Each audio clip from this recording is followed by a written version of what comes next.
consommateurs.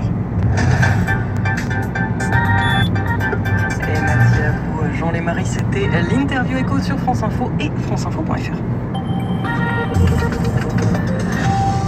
Avec le pack Open Orange, retrouvez ce que Noël a de plus merveilleux. Moi, avec le forfait Orange 50 Go, je révise mes chants de Noël en streaming. Et ben moi, avec le forfait Orange 50 Go à 9,99 €, j'envoie mes vidéos de Noël à toute ma famille. 50 Go de vidéos par mois, on va avoir le temps de s'occuper. Avec Orange, profitez du forfait mobile 50 Go pour clients pack Open à 9,99 € par mois pendant 12 mois au lieu de 24,99 € par mois. Vous rapprochez de l'essentiel. Orange. Valable jusqu'au 8 janvier 2019. 15 € par mois remboursés pour les nouveaux clients. Engagement 12 mois. Conditions sur orange.fr. France Info Météo. Avec les cafés Malongo, grand cru biologique et équitable. Sans aluminium, nos doses en papier protègent l'homme et la nature. À retrouver sur malongo.com. Elodie Calac, le temps reste agité ce soir. Mais oui, avec de la pluie et du vent, il va se renforcer cette nuit jusqu'à 100 à 120 km/h sur les Alpes du Nord et sur la Corse.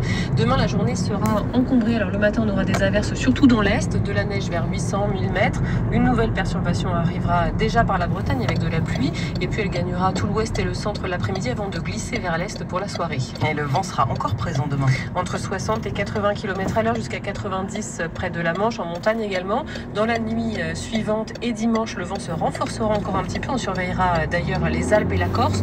On aura généralement un ciel d'averse, de la neige en montagne, surtout sur le nord des Alpes. Côté température, 7 à 10 degrés à l'est, 11 à 15 en allant vers l'océan et jusqu'à 18 autour de la Méditerranée. Merci beaucoup, Elodie Calac. Passez une excellente soirée avec nous sur France Info. Vous êtes les bienvenus si vous nous rejoignez. Il est exactement 18 h. France Info. Ouvrez l'info.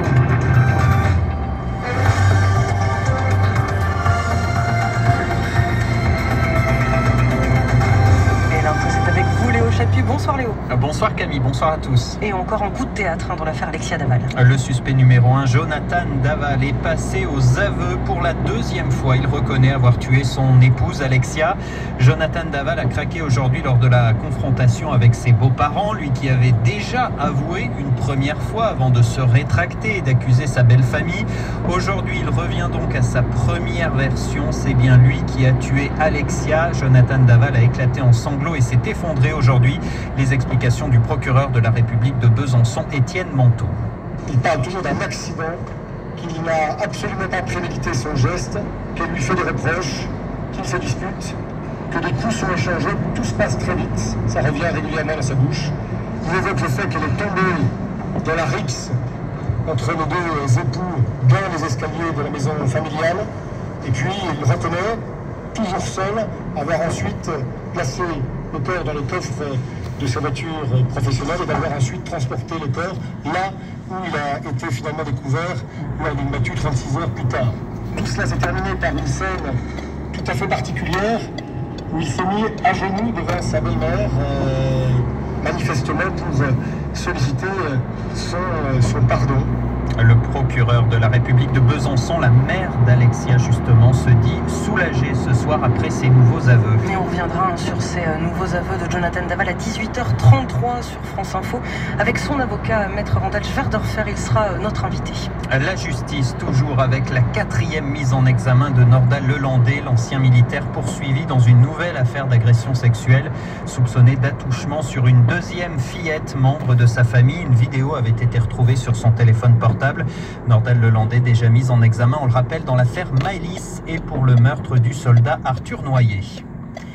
Il est 18h02 sur France Info et à la veille de la mobilisation des Gilets jaunes, alerte maximale pour les forces de l'ordre. C'est un dispositif de sécurité XXL qui est prévu demain. Près de 90 000 CRS, policiers et gendarmes seront déployés. C'est du jamais vu. Les autorités craignent le pire. Les Gilets jaunes, les casseurs, l'ultra-droite, l'extrême gauche, tout le monde sera dans la rue. Cocktail évidemment explosif. Le gouvernement se met lui aussi en ordre de bataille. Réunion de crise ce soir à Matignon où l'on vous retrouve, Alexandra Duboucheron. Tous les ministres sont convoqués. Oui, alors la réunion devrait se terminer dans une poignée de de minutes. Les ministres sont restés 1h30 ici à Matignon. Seul le porte-parole du gouvernement est venu faire une déclaration tout à l'heure. Benjamin Griveaux a confirmé qu'Édouard Philippe allait bien recevoir une délégation des Gilets jaunes libres ce soir à 20h30 à Matignon. On va d'abord écouter leurs questions avant de savoir ce qu'on va leur répondre, dit-il, sans donner plus de détails. Et l'un de ces Gilets jaunes nous a indiqué tout à l'heure qu'il serait 7 au total. Benjamin Griveaux a surtout rappelé, vous l'avez dit, l'objectif de la réunion de cet après-midi à Matignon, définir le cadre des prochaines concertations qui se tiendront partout en France à partir du 15 décembre, avec, on le rappelle, les élus locaux, les syndicats, le patronat, les associations, mais aussi, a dit le porte-parole du gouvernement, ces Français qui ont parfois revêtu un gilet jaune pour qu'ils parlent de leurs difficultés. Il a aussi précisé que ces réunions se feraient à l'échelle des mairies et non des départements. Quant aux objectifs, eh bien, c'est d'accompagner la transition écologique avec des solutions adaptées à chaque territoire, d'accompagner aussi le pouvoir d'achat et la fiscalité. Et puis Benjamin Griveaux est aussi revenu sur la mobilisation de demain. Le plus gros risque, c'est que les Français ne soient pas entendus. Le gouvernement est concentré et déterminé à faire respecter l'ordre public, a-t-il déclaré. Merci beaucoup Alexandra Duboucheron en direct de Matignon avec les moyens techniques d'Alexandre Abergel. Emmanuel Macron, lui, garde toujours le silence pour ne pas jeter de l'huile sur le feu, dit le chef de l'État. Emmanuel Macron qui a refusé aujourd'hui de recevoir les Gilets jaunes modérés. La porte de l'Élysée est restée fermée et donc en revanche, vous l'avez compris, celle de Matignon est ouverte. Des représentants des Gilets jaunes modérés vont être reçus ce soir par Édouard Philippe. Troisième tentative de dialogue après 2 fiascos. Des Gilets jaunes modérés qui ont pris la parole en cette veillée d'armes. Ils appellent au calme.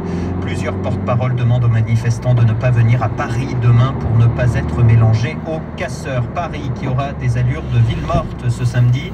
De nombreux musées, de nombreux monuments vont rester fermés.